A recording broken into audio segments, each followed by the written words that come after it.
What if I told you that the fruit juice you've been drinking every single morning for the past 20, maybe 30 years, the one your doctor told you was protecting your heart, is actually doing the exact opposite?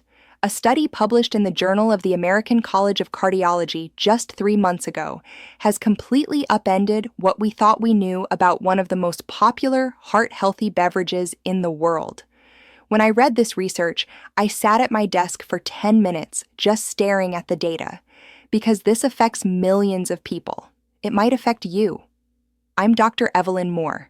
I've been practicing cardiovascular medicine for over 27 years, telling patients to make healthier choices, eat more fruits and vegetables, cut back on processed foods, and yes, drink your orange juice.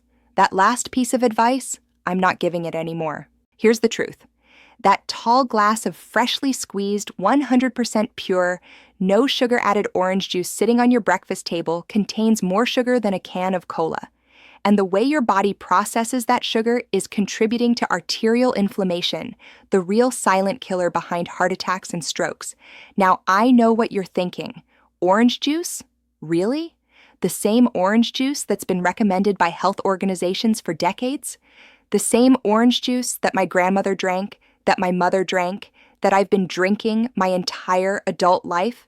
The same orange juice that's supposed to be loaded with vitamin C and potassium and all those good things we need? Yes, that orange juice.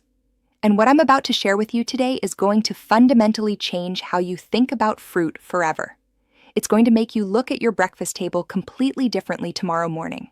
But before I reveal exactly how this so-called health food is damaging your arteries, and more importantly, what you should be doing instead to actually protect your heart, I need to tell you about a patient of mine named Margaret, because her story is the reason I'm making this video today.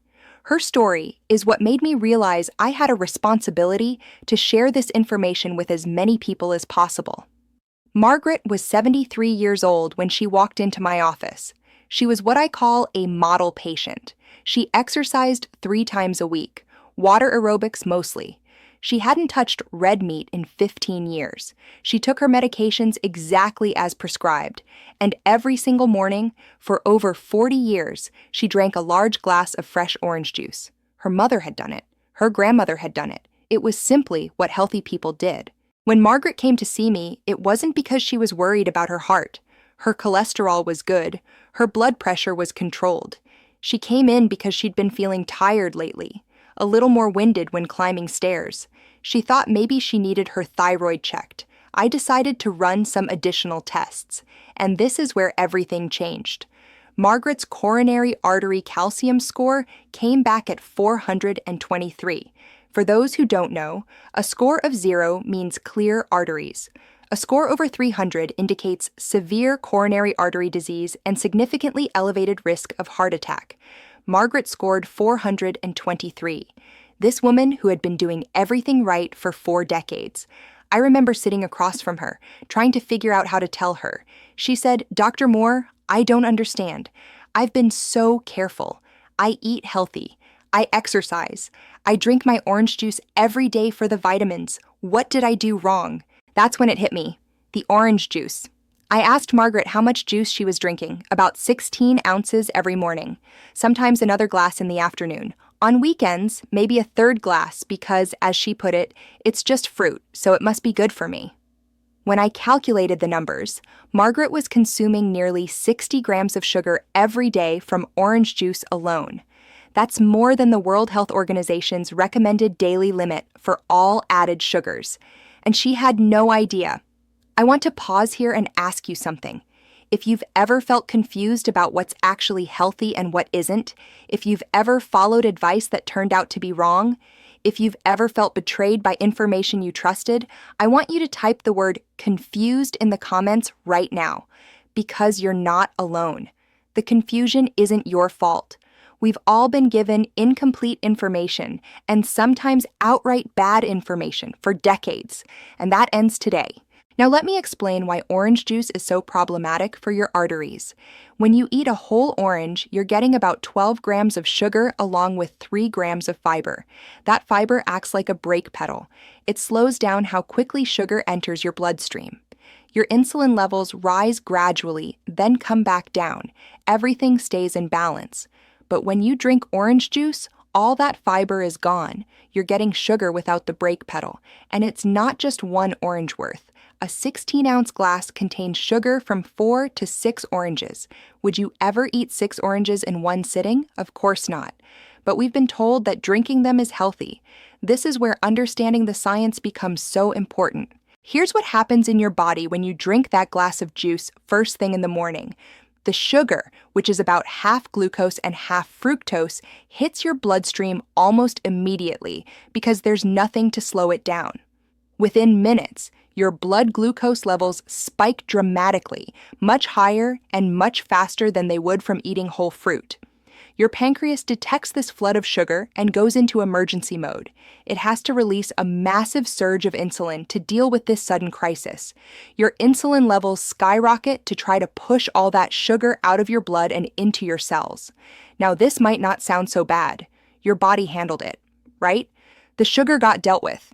But here's what most people don't realize. This is where the arterial damage begins, and it happens in ways you can't see or feel until it's too late. Think of your arteries like the inside of a garden hose. When everything is working properly, the inner lining of that hose is smooth and flexible, almost like silk. Blood flows through easily. Nutrients get delivered where they need to go. Everything works the way it should. But repeated sugar spikes, the kind you get from drinking juice every day, cause something called glycation. This is a process where sugar molecules floating around in your blood actually attach themselves to proteins in your artery walls. They stick to them like glue. Over time, weeks and months and years of this happening every single day, this creates a rough, sticky surface on the inside of your arteries. It's like the inside of your garden hose developing rust and mineral buildup. The once smooth surface becomes textured and irregular. This rough surface does two very dangerous things. First, it attracts cholesterol particles that would normally just flow right past. These cholesterol particles get caught on the rough surface, like leaves getting caught on a log in a river. They start to accumulate. They build up, layer upon layer, year after year. Second, and this is what the latest research shows is even more important, it triggers inflammation. Your immune system sees this damage to your artery walls and sends inflammatory cells to try to fix it. White blood cells rush to the scene. They release chemical signals calling for backup. They try to clean up the mess. But here's the problem. When the sugar spikes keep coming day after day, morning after morning, year after year, the inflammation never stops. It becomes chronic. Your immune system is constantly in emergency mode, constantly trying to repair damage that keeps getting worse. This chronic inflammation is what researchers now believe is the primary driver of arterial plaque formation. Not just cholesterol, not just genetics, inflammation. And sugar, particularly the fructose found in fruit juice, is one of the most inflammatory substances you can put in your body when it's consumed in concentrated liquid form without fiber. There's another mechanism at work here that I want you to understand because it relates directly to what happened to Margaret and what might be happening to you right now without you knowing it.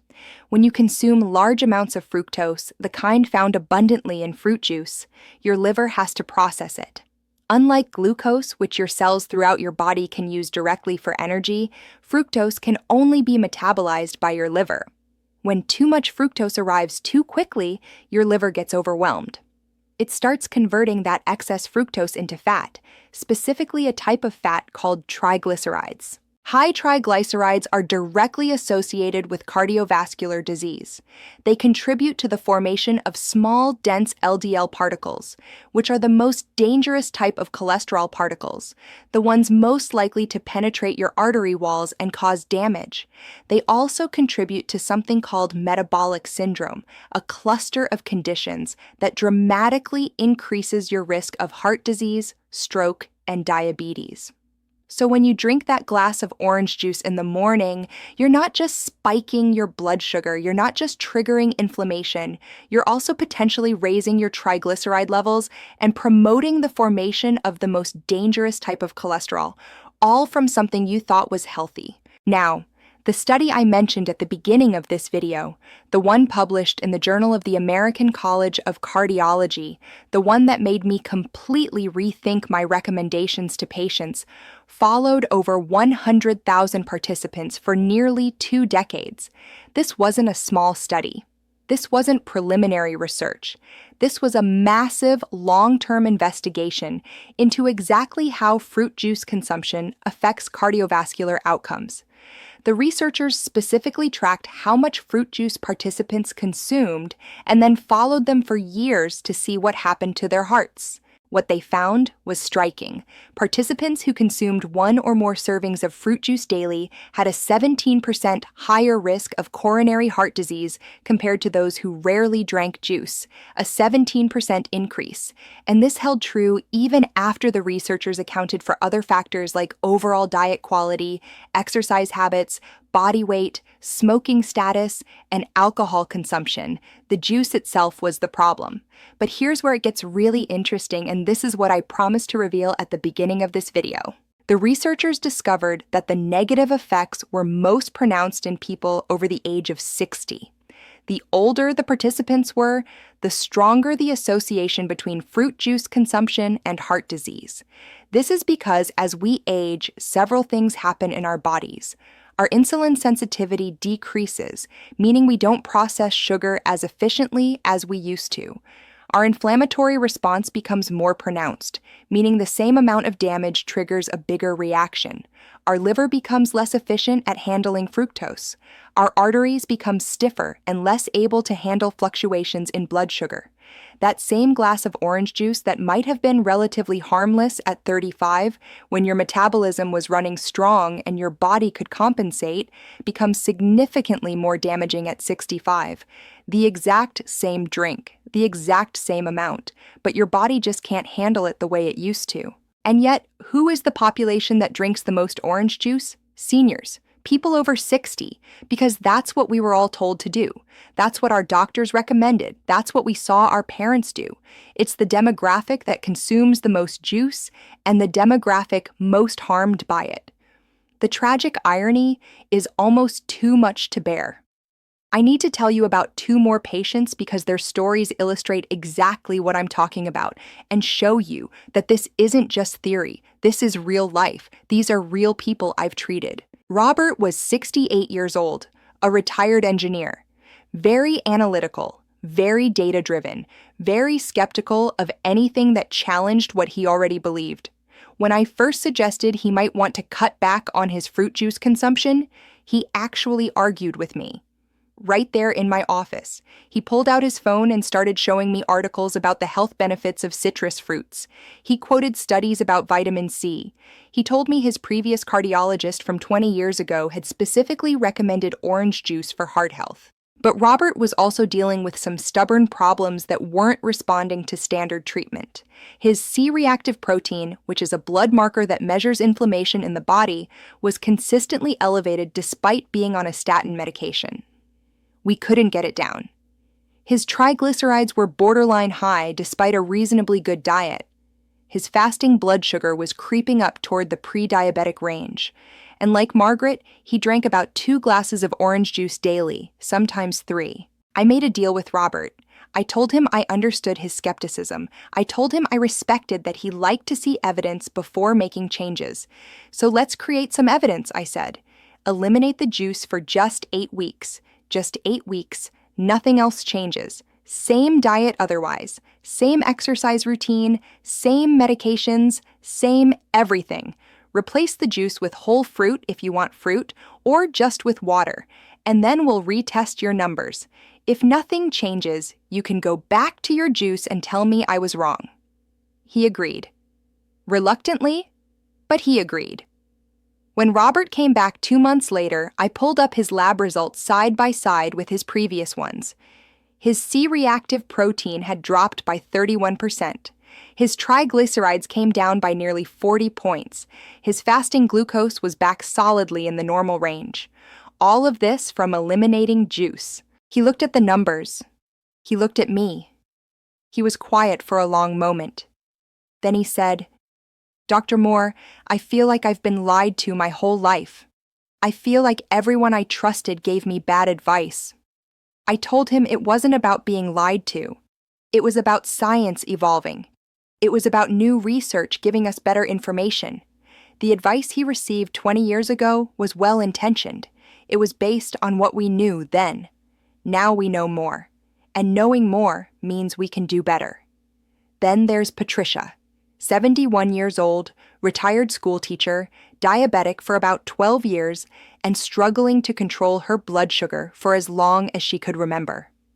Her morning routine included what she called her healthy breakfast, a bowl of oatmeal sweetened with honey and a large glass of grapefruit juice. She'd read somewhere that grapefruit could help with weight loss and was good for diabetes, so she figured she was doing herself a favor. When I looked at Patricia's continuous glucose monitor data, the data that tracks blood sugar levels throughout the day, I saw something alarming. Her blood sugar was spiking to over 200 every single morning, right after breakfast. Within an hour of that healthy breakfast she was so proud of, her glucose was in dangerous territory. The juice was sending her diabetes into overdrive before her day even really started. She was starting every day behind. We made some changes together. We replaced the grapefruit juice with water and a squeeze of lemon for flavor. We cut the honey from her oatmeal and added a small handful of berries instead for natural sweetness with fiber. We didn't change anything else about her routine. Within 3 weeks, Patricia's morning glucose readings dropped by 60 points on average. Instead of spiking to 200, she was staying around 140. Still not perfect, but dramatically better. Her A1C at her next 3-month checkup had improved from 7.8 to 7.1. Her doctor was able to reduce one of her diabetes medications. And she told me something that still sticks with me. She said, "For the first time in years, I don't feel exhausted by noon. I have energy in the afternoon. I feel like myself again. 3 different patients, 3 different situations, 3 different lives, but the same culprit hiding in plain sight on their breakfast tables." I want you to think about your own morning routine right now. Really think about it. Do you drink fruit juice? Do you have it sitting in your refrigerator right now? If you do, type yes in the comments below. And don't worry, I'm not here to make you feel bad or to scold you or to shame you. That's not what this is about. I'm here to help you make better choices with better information. Information you deserve to have. Now let's talk about what you should actually be doing, because knowing that juice is a problem isn't helpful unless you know exactly what to do instead. I want to give you specific, actionable steps you can implement starting tomorrow morning. First, for the next 2 weeks, I want you to replace your morning juice with water. Just plain water. I know that sounds boring. I know it sounds like a sacrifice, but your arteries will thank you. If you need flavor, if you really miss that citrus taste, squeeze a small wedge of fresh lemon or lime into your water. You're getting a hint of citrus, you're getting a tiny bit of vitamin C, but without the sugar bomb. The actual juice from 1 lemon wedge contains barely any sugar compared to a full glass of orange juice. Second, if you're craving fruit, and it's completely natural to crave fruit, eat the whole fruit instead. 1 small orange has a fraction of the sugar impact of a glass of juice because your body has to break down the fiber. This dramatically slows sugar absorption and gives your body time to process everything properly. An apple, a handful of berries, half a grapefruit eaten with a spoon where you're eating the actual flesh and getting some of that fiber. These are all dramatically better choices than any juice. You're still getting the vitamins. You're still getting the antioxidants. You're just not getting the sugar spike. Third, read your labels carefully, more carefully than you probably ever have before. Fruit juice hides in places you wouldn't expect. Smoothies from the grocery store, the ones marketed as healthy, often contain more fruit juice than actual fruit. Many breakfast cereals are served with the recommendation to enjoy with juice. Some yogurts contain fruit juice as a sweetener. Some medications are even recommended to be taken with juice. Be aware of where these hidden sources might be in your routine.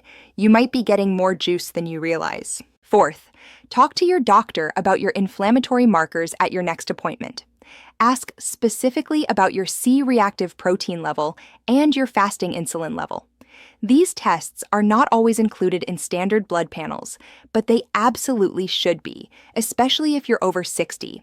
If your doctor asks why you want them, tell them you're concerned about inflammation and want to track it. If these numbers are elevated, dietary sugar, including sugar from juice, might be a significant contributor that nobody has thought to mention. Fifth, be patient with yourself through this transition. If you've been drinking juice every day for decades, it's going to feel strange to stop. The habit is ingrained. The taste is familiar. You might miss it. You might even feel a little sad about it, like you're giving something up. That's okay. Those feelings are normal. Give yourself at least 2 weeks to adjust. Most of my patients tell me that after about 10 days, they stopped craving it entirely. The desire just went away. Some even tell me that when they try juice again after a few months away, it tastes overwhelmingly sweet, almost unpleasantly sweet. That's your taste buds recalibrating to normal after being overwhelmed for so long. Sixth, consider getting a coronary artery calcium scan, especially if you're over 60 and have been drinking juice regularly for years. This is a simple, non-invasive CT scan that can tell you exactly how much calcium has built up in your arteries. It gives you a number, a score, and that score tells you your risk. It's one of the best predictive tools we have for future heart attacks. Talk to your doctor about whether this makes sense for you. Many people find that having a specific number motivates them to make changes in a way that general advice never did. Now, I want to address something important because I know some of you are wondering about it. What about other fruit juices? Is apple juice okay? What about pomegranate juice, which is supposed to be some kind of superfood? What about grape juice, which we've all heard is good for your heart because of resveratrol, the same compound found in red wine? The honest answer, the answer I have to give you based on current evidence, is that all fruit juices carry similar risks. The specific vitamins and antioxidants vary from juice to juice, yes. Orange juice has more vitamin C, grape juice has resveratrol, pomegranate juice has certain polyphenols, but the sugar content is consistently high across all of them, and the fiber is consistently absent from all of them. The fundamental problem is the same. Grape juice actually contains more sugar per ounce than orange juice. Many people don't know that. Apple juice is about the same as orange juice, sometimes even higher depending on the brand. Cranberry juice, the real cranberry juice, is so tart that most commercial versions are loaded with added sugar to make it drinkable. Even the unsweetened versions have significant natural sugar. The resveratrol in grape juice that everyone gets excited about? You'd have to drink massive amounts of grape juice to get a meaningful dose, and by then, the sugar damage would far outweigh any benefit. If you want resveratrol, you can take a supplement. You don't need to drink sugar to get it. If you want the benefits of fruits, eat the fruits. The whole fruits, with the fiber, with the slower absorption, with your body's natural brake pedal intact. That's the message I want you to take away from today. Let me also say this clearly because I believe in being completely transparent with you. You should always consult with your own physician before making significant changes to your diet, especially if you have diabetes, heart disease, kidney disease, or other chronic conditions. What I'm sharing here is information based on current research and my clinical experience, but I'm not your personal doctor. Your doctor knows your specific situation, your specific health history, your specific medications. They know details about your health that I don't know. What I'm asking you to consider is having an informed conversation with your doctor about your fruit juice consumption. Bring up what you've learned today. Mention the research I've described. Ask about testing your inflammatory markers. Ask about whether juice might be contributing to any problems you've been having. Be an active, informed participant in your own healthcare. That's always the best approach. Remember Margaret, the patient I told you about at the very beginning of this video? The 73-year-old woman who had been drinking juice for 40 years and had a coronary calcium score of 423? 6 months after she eliminated juice from her diet and made a few other changes we discussed together, we repeated her coronary calcium scan. Now, I want to be honest with you about what to expect with these scans. Calcium scores don't typically go down. Once calcium has been deposited in your arteries, once that plaque has hardened, it's usually there for good. The best we can usually hope for is to slow down how fast the score increases, to slow the progression of the disease. Margaret's score had increased by only 8 points in those 6 months. That might sound bad if you're not familiar with how these things work. Any increase sounds bad, right? But based on her previous rate of progression, based on what we typically see in patients with her baseline score, we would have expected an increase of 40 to 50 points in that same time period. The changes she made, primarily eliminating juice and reducing sugar overall, likely slowed the damage by more than 80%. When I showed her the results, when I explained what those numbers meant, she cried. Not from sadness or fear, but from relief, from hope. She told me that for the first time in months, she felt like she had some control over her health. She felt like she wasn't just a passive victim waiting for something bad to happen. She could actually do something. She could actually make a difference. And she had. That's what I want for you. Not fear, control, not anxiety, action, not hopelessness, empowerment. The information I've shared with you today isn't meant to scare you or make you feel bad about choices you've made in the past. You didn't know. None of us knew. The information wasn't available, or it wasn't being shared, or it was being drowned out by decades of marketing and outdated advice. You can't be blamed for following what you were told by people you trusted. But now you know. And knowing means you can do better starting tomorrow. If this video has helped you see your morning routine in a new light, please hit that subscribe button and the notification bell so you don't miss future videos where I'll be sharing more insights about heart health and longevity. I have one coming up next week about a common over-the-counter medication that millions of people over 60 take regularly, and new research suggests it might actually be doing more harm than good for your heart in ways we're just beginning to understand. You won't want to miss it.